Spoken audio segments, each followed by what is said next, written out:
Ladies and gentlemen, welcome to this new episode of the BUL Emerging Law Voices series. Here on campus in BUL, we have the pleasure to be hosting Toni O'Connor. Toni, welcome. You are from the Global Engagement Office here at the Brunel University of London, but you have also an international relations background. And today we are going to touch both upon these issues. First of all, I would like maybe to ask you, in order to say to our viewers, some introductory words about your role here in the university. What's the Global Engagement Office about? Yeah, so the Global Engagement Office essentially, in a nutshell, is we all have various different roles in the partnerships team.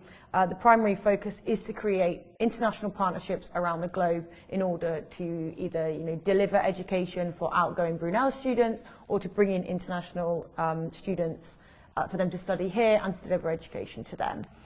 My primary role is to create international partnerships to bring in international students. These students can be from all over the world. So, for example, I've just created new partnerships in the United States, in South America, so Brazil, Sao Paulo, Japan, in Tokyo, and various different partnerships in Europe as well. Very interesting things indeed, and we see that our university opens its wings all over the world. Absolutely. Toni, you have studied also international relations. You have this international relations background. So I assume that also your current role gives you a touch also of your academic studies. Yeah, absolutely, yeah. So I think the international partnership development side of my role definitely gives me that kind of international experience, working with people from all different walks of life, all different cultures, backgrounds, certainly allows me to kind of exercise my international relations academic background, and it's also just really cool to kind of travel abroad, go to lots of different countries, experience their cultures. We also learn about their business cultures as well, because there's various different business cultures dotted around the world. So for example, my partners in the USA kind of do business in a very different way to Japanese partners. And this role has definitely given me a lot of good experience understanding how those different business cultures So work. maybe we can speak about academic diplomacy, not only about the state diplomacy. Yeah. So I guess in terms of academic diplomacy, I guess the goal is very kind of like multilateral kind of diplomacy. So it's the goal is to kind of work with lots of different countries to bring in lots of different students. So as you probably already know, Brunel University of London has a very diverse campus, and the aim there is to bring in students from various different countries to come to campus, experience our kind of diverse demographic, and hopefully enrich their academic experiences. Toni, very rewarding. You mentioned before the issue, the juxtaposition between bilateral and multilateral diplomacy. Now, coming with your international relations hat, do you think that the future of international relations rests on bilateral diplomacy or more on multilateral diplomacy? I think if we look at Europe, for example, I think we could probably go down the route of bilateral diplomacy. So I think in Europe, we often experience, if there's ever any kind of discussions or, conflicts, anything like that, usually can be resolved between a couple of, states. Whereas I think when we look at the kind of larger global scale conflicts that we're seeing, for example, Russia and Ukraine, that we're seeing in the Middle East, I think that is a more multilateral form of kind of diplomacy, because for example, in those sorts of conflicts, you have like the United Nations, you have that form of global governance that has to be there to, almost regulate conflicts. Toni, you know that I come from an international law background. Yes. Sometimes international relations are being seen as antagonists. Do you think they're companions, they're friends, or they're in essence antagonists between each other and kind of revile each other, but they don't actually admit it? I think that's a very, very good question. And this is a very social science answer, but I think a little bit of both. So I think there's arguments for both sides. I think they can absolutely be complementary of each other, because at the end of the day, international law is in place to kind of regulate the behaviours of nation states, their relationships, how they cooperate with one another. And I think especially large states, large sovereign states, do like to at least seem as though they're adhering to international law standards. It enhances cooperation and things like that. However, I do feel as though there is also a very antagonistic relationship there. Whilst we have international law, these sets of principles, norms, regulations. So, for example, I mentioned the United Nations, so they have the General Assembly.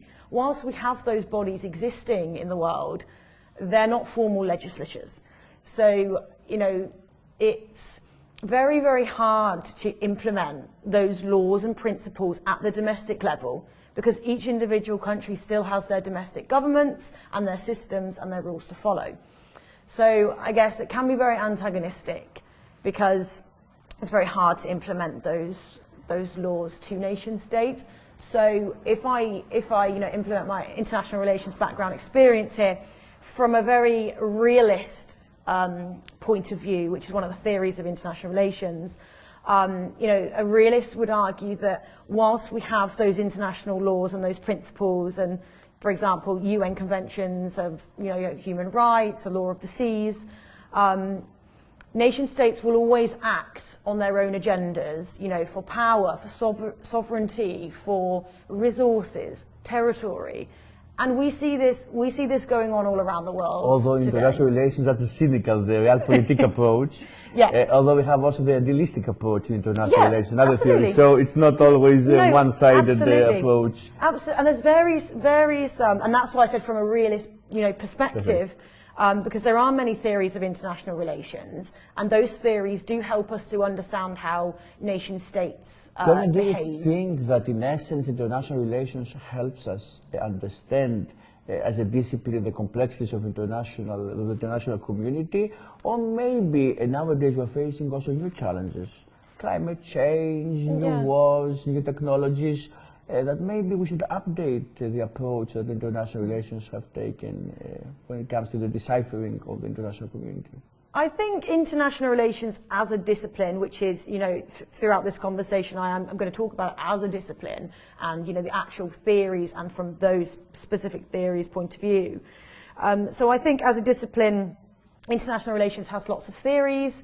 So I've already mentioned, the realist approach, which sees states, I guess, as these sovereign powers that are interested in protecting their territory, protecting their resources and their power, geographical locations, things like that. But there are also other theories of international relations. So, for example, you take liberalism. But then this sees nation states' behaviour as mostly, interdependent, as cooperative.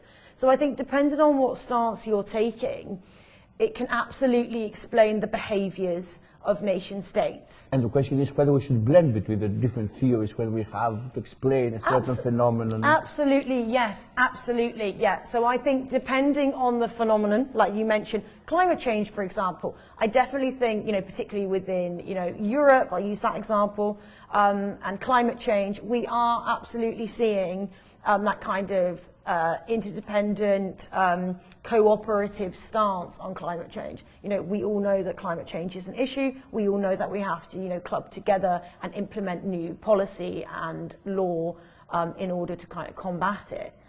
And I guess there are other phenomenon as well, particularly around resources and territory, that we might see that more realist approach coming into play for nation states as well. Where countries are very concerned with protecting their territory, protecting their resources. We see it, there are various examples, with, for example, oil resources, natural gas resources, where states will try and kind of, assert their claim to those sorts of things. And that's where that kind of theory comes into play. So I definitely think the discipline as a whole can explain behaviours between nation states all around the globe. And in another field of international relations and of international law, which is something reserved many times to the states, is warfare. The laws of war, where I also specialize. And in essence, I know that you have an interest in the army structure. You have written about these things. Would you like to tell us a bit how your academic interests engage with the whole issue of warfare and the structure of the army? Yeah, so for my master's dissertation, it was mostly based on gender discourses in military settings. So I think, in terms of female participation in the army, if I kind of go down that route with this question, we can, date back to, for example, all the way to World War I. We can look at that example and see that, female participation in the army was, nil. And I guess a lot of feminist views on that are that at the time you look at the kind of gender norms and the gender roles, at that time, and the army was seen as a kind of male business, and if you look at the gender roles and you look at soldiers and you can compare the two, you kind of you see a soldier as possessing those masculine traits. So that strength, not just physical, but also mental strength. Back then, the gender roles for females were that they were kind of, caregivers, they were nurses, they were mothers, feeders, things like that. So the gender roles back in that time, I think really does explain as to why we weren't seeing any kind of female participation in military settings. Obviously, there are various other kind of ways you could look at that as well. I think, you go back to like World War II times, there was a little bit more female participation in combat. So, for example, the Special Operations Executive, helping to defeat Germany in World War II. So you see those gender norms and gender roles kind of challenged in that era. I think on this, the critical point is the combat units. Whether women will be accepted to combat roles. We have states like Israel, for example, who do so. Yes. But the answer is if other states are going to follow the Israeli paradigm and actually also endorse with women when it comes to combat roles. Yeah, and I think we are definitely seeing, post-1990s era, we are seeing a lot more, combat roles for females. So I think, in the UK, it was around 2016 or 2018 that the UK military introduced those combat roles for females to enter military institutions and settings. So, we do see those kind of like gender roles challenged in the 1990s era. And in today's world as well. So I do think that it's the idea that the army is a male business is certainly being challenged.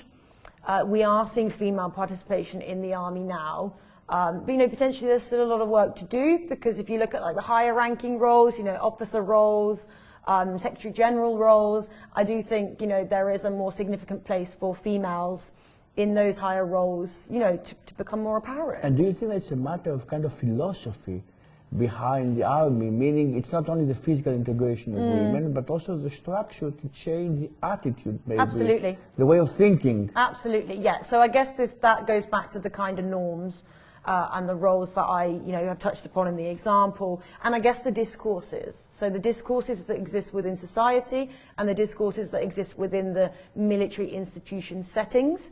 It is seen as a very kind of male-dominated institution, and I guess from when people start training from a young age in these institutions, there will be predominantly male.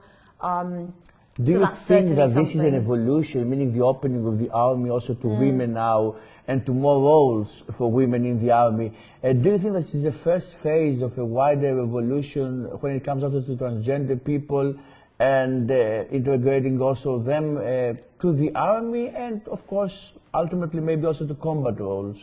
Yeah, I definitely do think that it's the start of a kind of evolution of female participation in the army and into, hopefully those kind of higher ranking roles. I think the more that the gender roles and norms are challenged, and I think, they are challenged by not only females entering the army, but also, the fact that the roles are opened up. So people at the top, for example, are changing their views on how they see female participation in the army and how they see, women in general. Women, can, possess all the fantastic qualities and whatnot to do these roles in the same way that men can. I think as all of that is challenged, we will see a kind of evolution to more And also females for my part, as a participating. law person, I have to say that also in the UK Supreme Court we have a woman sitting Yeah. as the president of the UK Supreme Court. So I think that's also an important evolution and something Absolutely. that actually points to Yeah. certain direction. Yeah, absolutely. Toni, you spoke before about your role in the Global Engagement Office and how you bring together worlds. Yeah. My question now is, if you think that international relations brings together worlds, or in essence it's a discipline that actually highlights the splitting of worlds between the tension between the states? That's a very good question. Okay, so international relations as a discipline, I feel, explains how individual actors behave and, either come together or don't come together. So that can be, how they cooperate or how they conflict. So as a discipline, I think it provides a really good explanation through the theories that I mentioned earlier as to how these states cooperate or how they don't.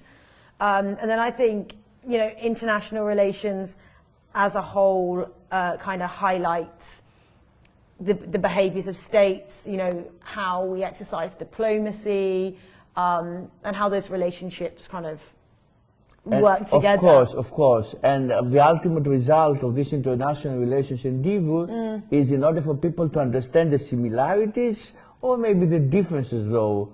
Because my feeling is that sometimes by studying international relations and understanding the gaps between the states, we may get a bit pessimistic about the prospect of states coming together. Yeah. So with you, with your international relations background, after all your studies, you become more pessimistic or optimistic about the international community? Wow, that is a good question. I think... It can be also both of them. Okay, so let me take like two standpoints here. So, as I mentioned earlier, we kind of have this multilateral form of diplomacy where we see the United Nations as a global governing body. We see all the principles, the conventions and the treaties that come from that governing body. And we see a lot of states, a lot of time, adhering to those principles. Or if they don't adhere to those principles, a lot of them are held accountable, as a result of having those conventions in place. For example, we could look at, 1994 Rwandan genocide, and we look at, there were people brought to, accountability in that situation as a result of the United Nations genocidal conventions. So I think from an optimistic standpoint, I think, international law and international relations, I guess, are kind of complementary of each other, and that makes me feel a little bit more optimistic about the international community and the global governing bodies that, regulate the international community.